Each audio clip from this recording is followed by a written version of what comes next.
Hello, my wonderful friends. It's me again. We're gonna do something a little different this time. Something I've been asked to read a few times. Something, pretty sure this is the same thing. Something specifically my wonderful friend River sent to me, and I'm I'm a little nervous, but I'm gonna try to read this with as little editing as possible, so you can get as genuine an experience as you possibly can from this. This is an Amazon product review on Haribo gummy candy gold bears. They sent it to me and said that this is just really, really funny, so I'm gonna get into it. I don't know what's going to happen, but the title of this review is simply called Hell Holds No Surprises for Me Anymore. This is from 2016.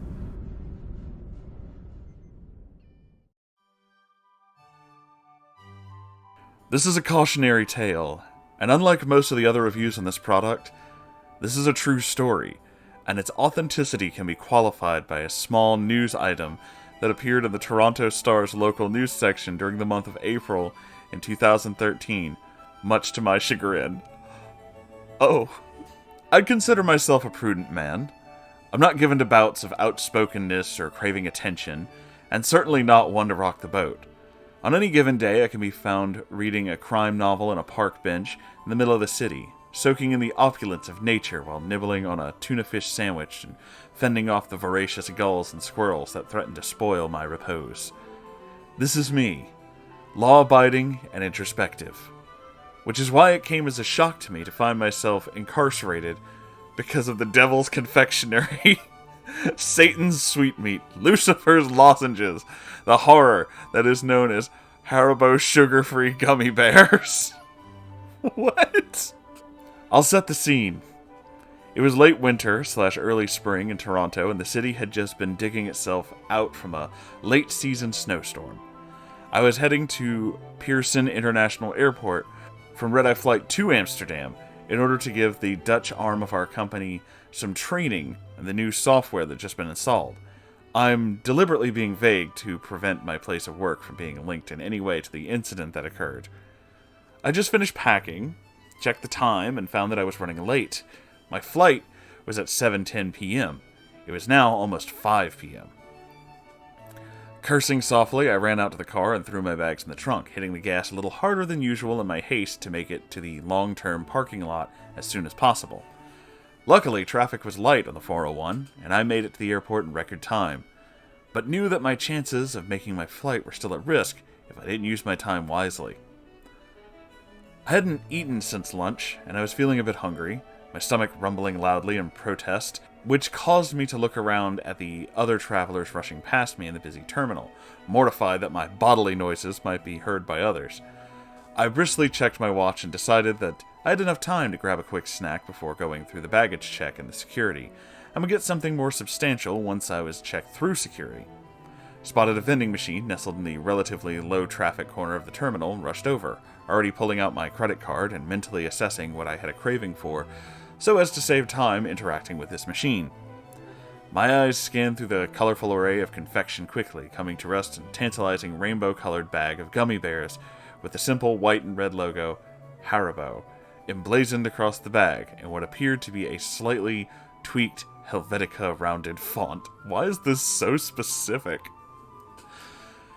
Now I'd pause here in the story for a moment to underscore the importance of making proper choices. I was hungry. When you're hungry, you should eat food. Food is defined as a nutritious substance that people consume to maintain life. This is what food is. These days, the definition of the word food has been bastardized and the meaning has been broadened to include veritably any material that can be digested, or rather chewed and swallowed without causing death or severe illness. Haribo sugar-free gummy bears are not food. They aren't even from this planet. I imagine their origins being conceived in a boardroom in hell by a top team of creative pain administrators, with senior-level demons rubbing their hands together in ghoulish delight as hell's chef chemist slowly lifts the veil on their new creation. The point here being, I made a very, very poor choice. I pushed the button, the vending machine ejected the brightly colored bag into my awaiting hands. I'd always liked gummy bears. They're bright and rather innocuous. They weren't overly sweet as to become cloying, and of course, each candy came in the visage of a rather happy, docile bear reminiscent of the picture one's mind-eye holds for all anthropomorphic bears, from Yogi to Winnie. This is so weirdly specific. The way I figured it, I was taking a bit of a holiday from life, so I could relax with my fastidiously regimented daily schedule and allow for some frivolity. After all, I was going to be in Amsterdam come morning, with 16 hours to kill before I had to be training the Dutch employees. Maybe I'd take a trip down to one of the coffee shops in the red light district and really let my hair down. No, I wouldn't do that. I would see that area of the city from the bus as I went from the hotel, where I would eat at the hotel restaurant and drink his sparkling water. So I better enjoy the gummy bears, my one extravagance, to commemorate my break from routine. I joined the queue in the KLM line, which was mercifully short, most likely because all of the passengers from my flight had already been checked through the flight with scheduled departure in an hour. I checked my watch again, frowned, and absent-mindedly opened the bag of Haribo sugar-free gummy bears and began to munch them as the line slowly advanced. To be fair, they tasted fine, just like every other manufactured brand of colorful candy. They were sugar-free to boot. This is what made the whole incident that followed so baffling. If they had tasted off or different, I most likely wouldn't have continued to shovel them into my mouth absent-mindedly while daydreaming about what I would order to eat from room service in my hotel in Amsterdam. As I gave the attendant my e-ticket and she weighed the bags, the first of the pains began in my stomach. I thought nothing of it at first, chalking it up to the fact that I needed something more substantial than gummy bears to tackle my hunger. But over the course of the next 5 minutes, the shooting pain became more rapid in succession. At this point, I had my boarding pass printed and rubbing my stomach a little. I proceeded to security, briefly entertained the thought of trying to find a restroom before going through security, but at that point the discomfort was manageable, and I didn't think it was getting any worse. Certainly not within the amount of time it would take to clear security. I joined the line and started fishing for my passport to present to the agent checking tickets. I felt a thin sheen of sweat break out on my forehead and underarms, and my features flushed for a moment as a wave of heat washed over me. I didn't pay it much attention, as going through security always caused me great anxiety and chalked it up to pre-flight jitters. It was only as I stood face to face with the agent and handed her my passport and ticket that I had a glimpse of the agony that was about to begin. It felt like time rippled for a moment, as if my consciousness buckled, so intense the pain that fired through my bowels. Oh no! I grimaced spastically and emitted a low groan, and felt myself take an involuntary step sideways. Stars shot through my head briefly, my vision blurred and then snapped back into focus. The agent was staring at me with slight concern and asked me if I was alright. I pulled myself together, stood up straight, and declared that yes, I'm fine, mortified that I had a lapse in decorum, not only in public, but at the security clearance at an airport. I fumbled off my belt to go through the metal detector. The pain in my stomach increased, and I practically had to sit on the floor to take my shoes off, terrified of what would happen if I bent at the middle to do so. It was becoming increasingly more evident to me that this wasn't just a stomachache. No, this was something much worse. As a child, I had a bout of diarrhea after a trip to Mexico with a family.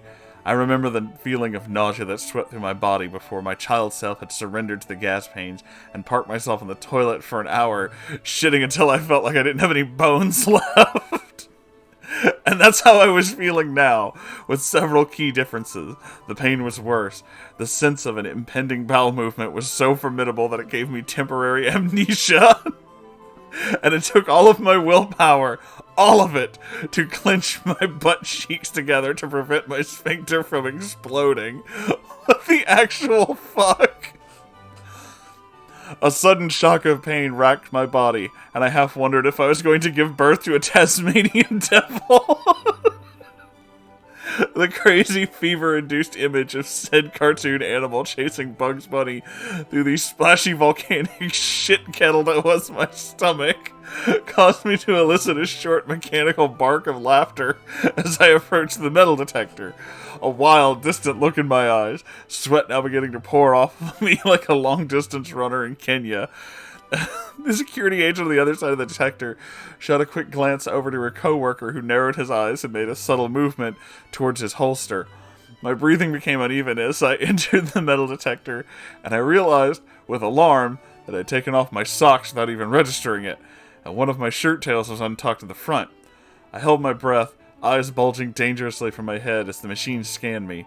Shakily moved towards the agent for a pat-down. My stomach began to elicit sounds that can only be described as otherworldly. It started off as a soft bubbling sound heard from afar, then grew in pitch and intensity at an alarming rate.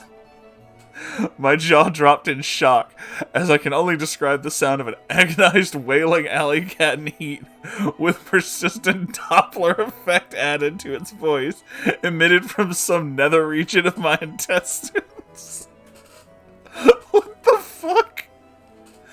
The officer's eyes widened in alarm, and she kept her eyes glued to my stomach, as she thoroughly patted me down. As she reached my shins, I felt my innards suddenly expand and plummet towards my rectum. With cat-like reflexes, I squeezed my sphincter shut with what seemed like nanoseconds to spare. I knew that if I didn't get to the bathroom immediately, I would shit myself. With Herculean effort and all of the strength I could muster, I forced my butt cheeks together, knowing that one false move would open the floodgates. I began to walk like a duck, trying to remain as inconspicuous as possible, but not even caring now what other people were seeing in front of them. A disheveled, barefoot, 40-year-old businessman, red-faced and bulgy-eyed, sweating profusely, shaking slightly, walking without bending his knees. With single-minded intensity, I grabbed my carry-on shoes and socks from out of the plastic tub that had passed the x-ray inspection without putting anything back on, turned on my heels, and with the intention of finding the nearest restroom and slowly dying there one squirt at a time. But that's when it happened. I turned to go and found myself staring at 3 armed agents who stopped and asked if I would follow them. "Why, what's the matter?" I stammered, wincing slightly at the act of speech to strain the tenuous and extremely fragile truce I had negotiated between my bowels and the tempest that raged within.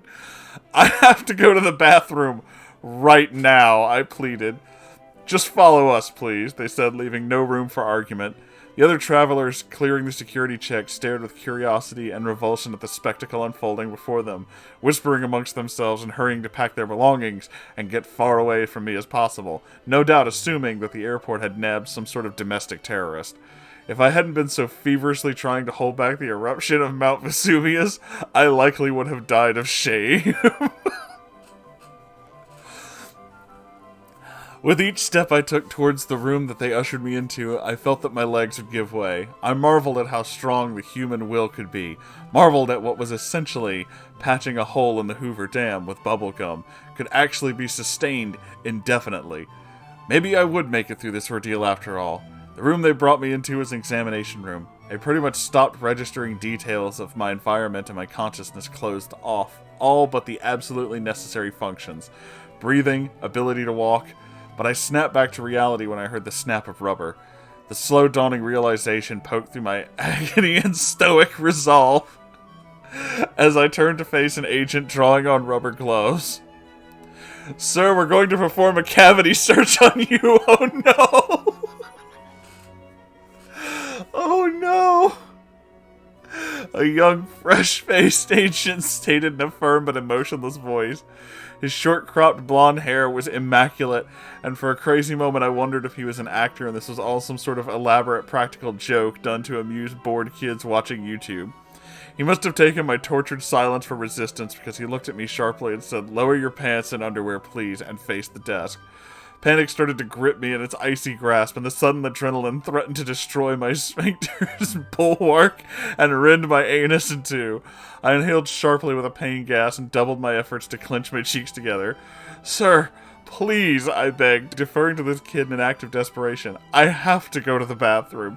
You can follow me into the stall if you need to, but I had some bad Haribo sugar-free gummy bears, and now I feel like..." But they had stopped listening and smirked at each other. 2 of the other agents, a tall, dark-haired female and a shorter, balding man, looked away from me as I could see them shaking a little as they stifled their laughs. "Sir, face the wall and put your hands on the desk and spread your cheeks," the young agent stated, a lopsided grin on his face. "But," I began to protest, And then a fresh shock of pain forced me to stop and lean on the table for support as an ungodly howling rose from my stomach. Something between the dying moans of a woolly mammoth and the sound of bubble wrap popping underwater. Why is this so well detailed? I exhaled shakily, and my focus began to narrow as I rallied for the final battle. Shaking uncontrollably, and sweat literally raining down on the tabletop from me, I turned to face the wall and heard a meek, childlike voice pleading from somewhere in the room. "Please," it said again, and then again, "Please." From somewhere within me, my mind recognized this sound had come from me, although my consciousness had now begun to separate from my body as I held my breath and prayed to God for strength. "He probably has some heroin or something up there that opened up," the female guard said, as part of me that hadn't escaped yet into the ether acknowledged that she was behind me to my left. "Probably high as a kite. I mean, look at him," she said. The shorter guard agreed with a snort, off to my right. "Spread your cheeks," the young agent said, his voice directly behind me, lower than the other two, "and bend over." "Please God, please God, please God," I whispered in a desperate, maniacal mantra, not even aware of my surroundings anymore. I felt like I was lost in an opium fog with half-snatched images and sounds filtering through to create a nonsensical version of reality. Another volley of pain tore through me as I involuntarily leaned forward over the desk. My focus completely narrowed to a spot on the wall 2 feet in front of me, a curious imperfection in what seemed to be the whitewashed stone wall. It was a dark blotch about 5 millimeters long and shaped like a smiling bear, a yellow dancing bear. No, a green bear. No, red. It was all the colors of the rainbow. My God, it was beautiful! The fuck is going on? It just took something as simple as a slight breeze to trigger Armageddon. That's all. No trumpets, no fanfare, no fire raining from the heavens, no dogs and cats living together in harmony, no finger on the button, no prophet to predict it, no nothing. As I stared at the rainbow bear smiling and dancing in front of me, my mouth agape, drooling, eyes glazed and bloodshot, face coated with a sheen of sweat, I heard the softest sound, an exhalation from the young agent behind me, and then at the same instant, the warm air of his breath feathered across my butt cheeks, and for just a moment, maybe less, maybe a split second, even a nanosecond, I felt the presence of God there with me in that room as neurons began to misfire at a blinding rate. Nerve endings bristled and muscles twitched reflexively. I stood on the brink with one foot hovering over the edge, and then, without taking a step, I found myself plummeting. With a sound like an extra-large plastic ketchup bottle being run over by a Mack truck, my sphincter released. Oh, God. The pressure of the blast pushed me hard into the desk, and the legs of the desk screeched as they scraped across the floor. My body remained rigid for a moment as I experienced a relief that can only be described as orgasmic in its purity. My eyes rolled back in my head, my tongue lolled out of my head like a half dehydrated dog, and I emitted a low, sustained groan that grew in pitch as the filthy torrent pushed its way out of my body. Tremors racked my body, and it must have looked like a fish out of water with an endless stream of shit firing out of its ass. What the actual fuck am I reading?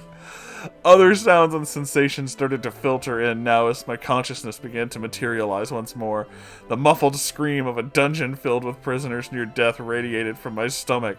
The rushing sounds of liters of liquid trying to escape through it, an aperture too small to accommodate it, all at the same time. The omnipresent, chunky liquid splattering against a hard surface with great force.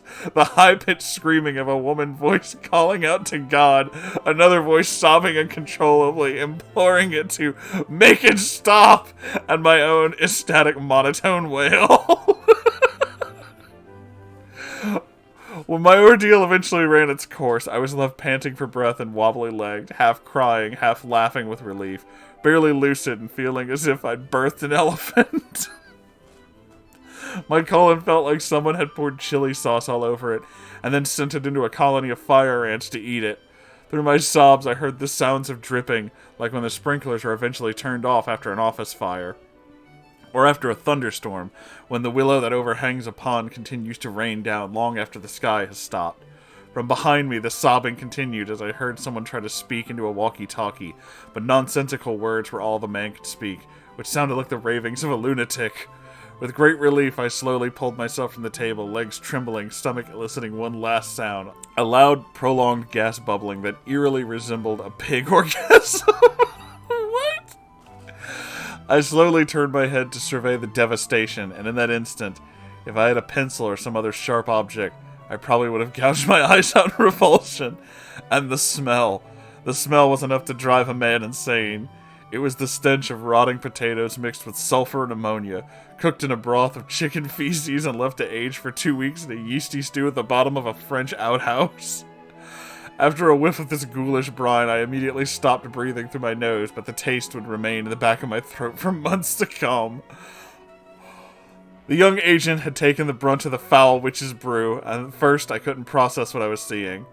I thought somehow the young blonde kid had been spirited away and replaced by a brown golem or an ATV rider that had spent the better part of a day driving through every mud puddle he could find after a torrential downpour.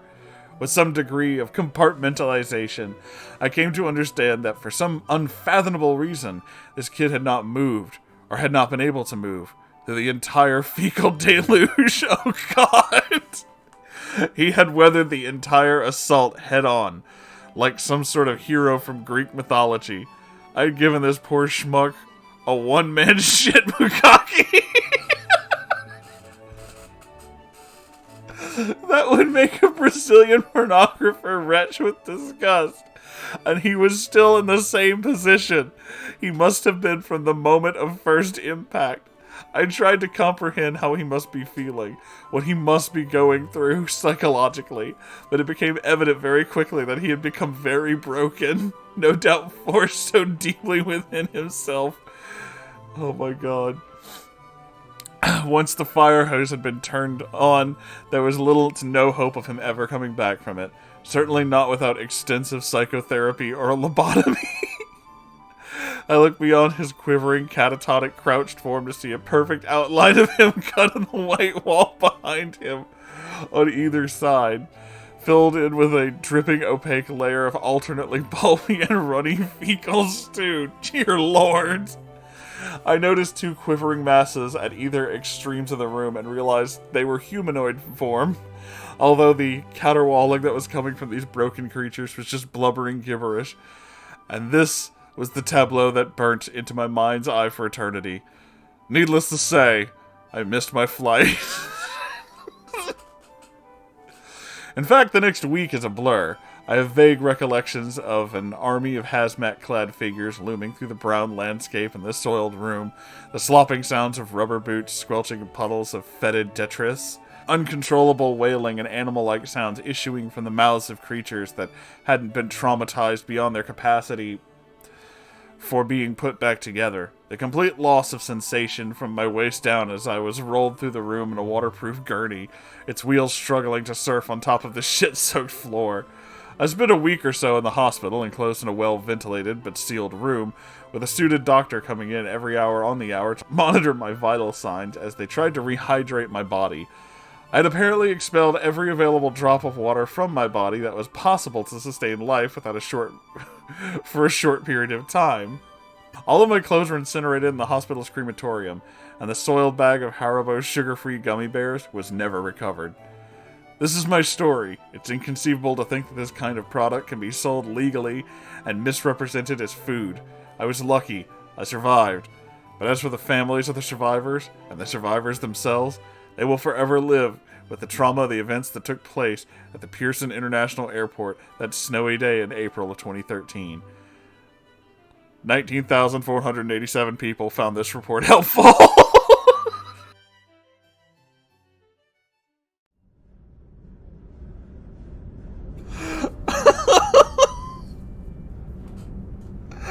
I don't know what the fuck I just read. I know that I witnessed it, but I don't know what the fuck I just read.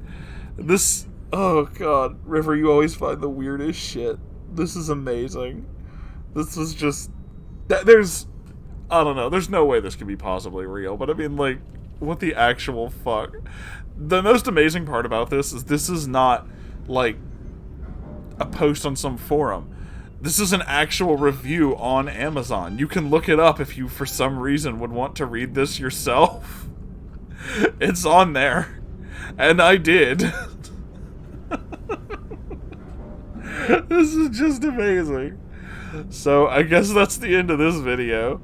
Thank you all for being here. I hope you enjoyed this. If you did, make sure to like, comment, subscribe, all that good nonsense. I have a Ko-Fi, and I have a merch store, and you can check out both of those. And if you have your own story or weird thing that you would like to send me, any weird thing, you can send it to my subreddit at r/moonhorse-stories. And I'll see it there. I love you all so very much. Goodbye, everybody.